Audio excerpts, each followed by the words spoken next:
श्री गणेशाय नमः। ओम श्री पुराण पुरुषोत्तमाय नमः। श्री शिव पुराण संहिता 4 कोटि रुद्र संहिता अध्याय 19 से 21। केदारेश्वर तथा भीम शंकर नामक ज्योतिर्लिंगों के आविर्भाव की कथा तथा उनके महात्म्य का वर्णन। सूत जी कहते हैं, ब्राह्मणों, भगवान विष्णु के जो नर नारायण नामक 2 अवतार हैं और भारतवर्ष के बद्रिका आश्रम तीर्थ में तपस्या करते हैं, उन दोनों ने पार्थिव शिवलिंग बनाकर उसमें स्थित हो पूजा ग्रहण करने के लिए भगवान शंभु से प्रार्थना की।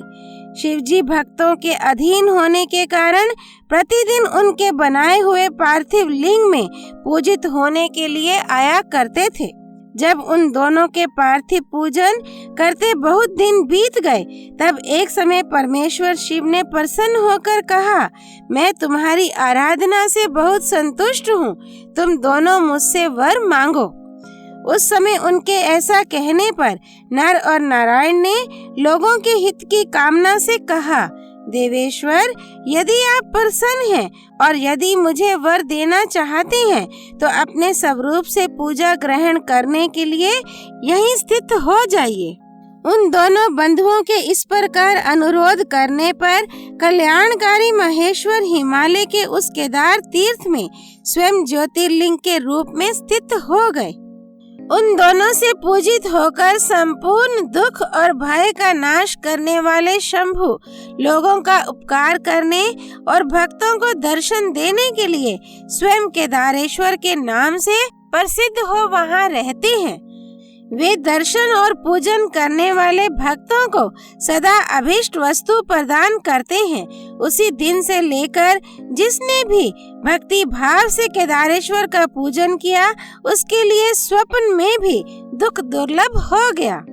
जो भगवान शिव का प्रिय भक्त वहां शिवलिंग के निकट शिव के रूप से अंकित वल्लय, कंकण या कड़ा चढ़ाता है, वह उस वल्लय युक्त स्वरूप का दर्शन करके समस्त पापों से मुक्त हो जाता है, साथ ही जीवन मुक्त भी हो जाता है। जो बद्रीवन की यात्रा करता है उसे भी जीवन मुक्ति प्राप्त होती है। नर और नारायण के तथा केदारेश्वर शिव के रूप का दर्शन करके मनुष्य मोक्ष का भागी होता है, इसमें संशय नहीं है।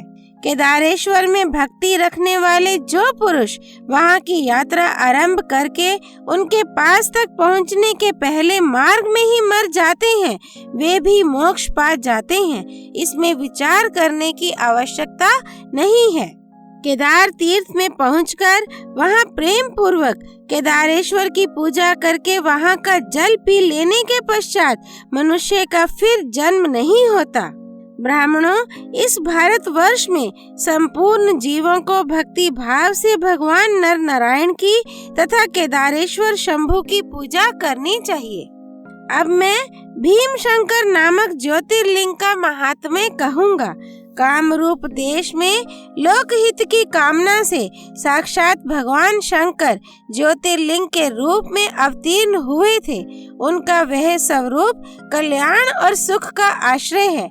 ब्राह्मणों, पूर्व काल में एक महापराक्रमी राक्षस हुआ था जिसका नाम भीम था। वह सदा धर्म का विध्वंस करता और समस्त प्राणियों को दुख देता था। वह महाबली राक्षस कुंभकर्ण के वीर्य और करकटी के गर्भ से उत्पन्न हुआ था तथा अपनी माता के साथ सह पर्वत पर निवास करता था। एक दिन समस्त लोगों को दुख देने वाले भयानक पराक्रमी दुष्ट भीम ने अपनी माता से पूछा, माँ, मेरे पिताजी कहाँ हैं? तुम अकेली क्यों रहती हो? मैं ये सब जानना चाहता हूँ, अतः यथार्थ बात बताओ। करकटी बोली, बेटा, रावण के छोटे भाई कुंभकर्ण तेरे पिता थे। भाई सहित उस महाबली वीर को श्री राम ने मार डाला। मेरे पिता का नाम करकट और माता का नाम पुष्कसी था। विराध मेरे पति थे, जिन्हें पूर्व काल में राम ने मार डाला। अपने प्रिय स्वामी के मारे जाने पर मैं अपने माता पिता के पास रहती थी। एक दिन मेरे माता पिता अगस्त्य मुनि के शिष्य सुतीक्ष्ण को अपना आहार बनाने के लिए गए। वे बड़े तपस्वी और महात्मा थे। उन्होंने कुपित होकर मेरे माता पिता को भस्म कर डाला। वे दोनों मर गए। तब से मैं अकेली होकर बड़े दुख के साथ इस पर्वत पर रहने लगी। मेरा कोई अवलंब नहीं रह गया। मैं असहाय और दुख से आतुर होकर यहाँ निवास करती थी। इसी समय महान बल पराक्रम से संपन्न राक्षस कुंभकर्ण, जो रावण के छोटे भाई थे, यहाँ आए। उन्होंने बलात् मेरे साथ समागम किया। फिर वे मुझे छोड़कर लंका चले गए। तत्पश्चात तुम्हारा जन्म हुआ। तुम भी पिता के समान ही महान बलवान और पराक्रमी हो। अब मैं तुम्हारा ही सहारा लेकर यहाँ कालक्षेप करती हूँ। सूत जी कहते हैं, ब्राह्मणों, करकटी की यह बात सुनकर भयानक पराक्रमी भीम कुपित हो यह विचार करने लगा कि मैं विष्णु के साथ कैसा बर्ताव करूं। इन्होंने मेरे पिता को मार डाला। मेरे नाना नानी भी उनके भक्त के हाथ से मारे गए। विराध को भी इन्होंने ही मार डाला और इस प्रकार मुझे बहुत दुख दिया। यदि मैं अपने पिता का पुत्र हूँ तो श्री हरि को अवश्य पीड़ा दूंगा। ऐसा निश्चय करके भीम महान तप करने के लिए चला गया। उसने ब्रह्मा जी की प्रसन्नता के लिए 1000 वर्षों तक महान तप किया। तपस्या के साथ साथ वह मन ही मन इष्ट देव का ध्यान किया करता था। तब लोक पितामह ब्रह्मा उसे वर देने के लिए गए और इस प्रकार बोले। ब्रह्मा जी ने कहा, भीम, मैं तुम पर प्रसन्न हूँ। तुम्हारी जो इच्छा हो उसके अनुसार वर मांगो। भीम बोला, देवेश्वर कमलासन, यदि आप प्रसन्न हैं और मुझे वर देना चाहते हैं तो आज मुझे ऐसा बल दीजिए जिसकी कहीं तुलना ना हो।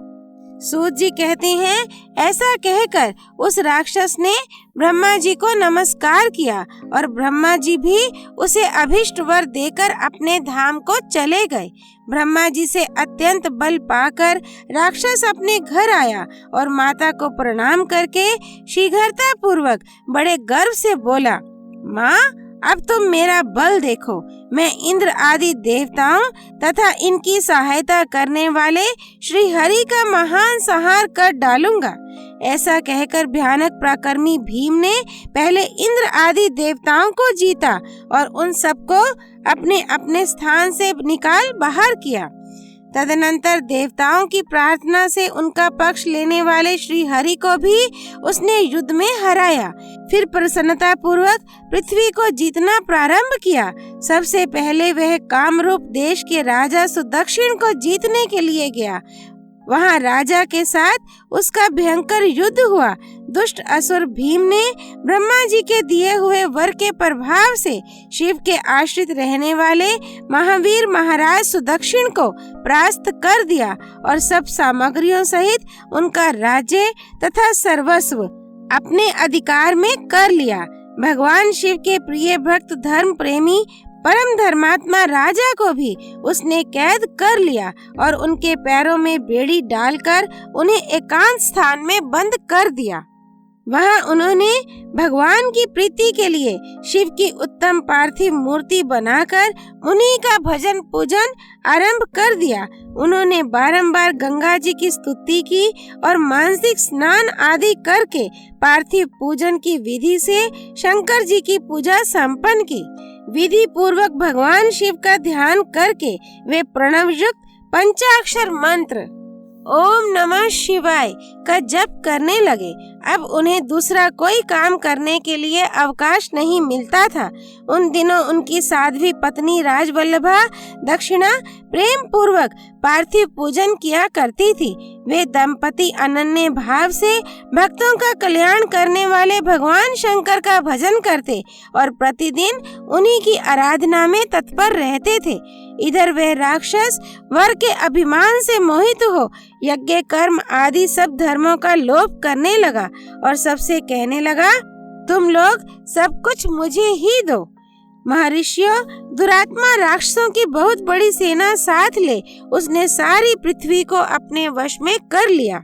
वह वेदों, शास्त्रों, स्मृतियों और पुराणों में बताए हुए धर्म का लोप करके शक्तिशाली होने के कारण सबका स्वयं ही उपभोग करने लगा।